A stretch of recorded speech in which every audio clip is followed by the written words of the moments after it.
Alright, this is my solar heater that I made for my 14,000 gallon pool. It's just some black water sprinkler hose from Lowe's. 2 rows, that's 200 feet.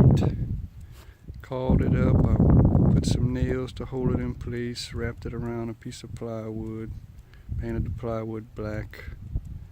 Have 2 black pipes going up just for support for my hose.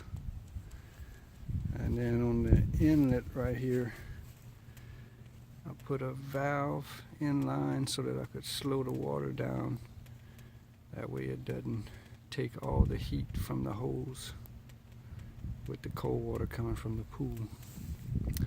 The water is 68 degrees in the swimming pool, and coming out the other end of the hose here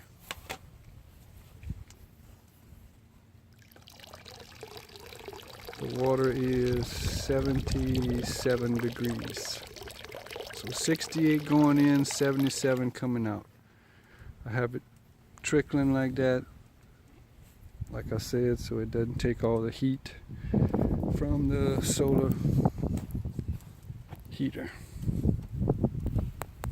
And we'll see. It's 11:30 right now. We'll see this afternoon how much the temperature difference changed in the water.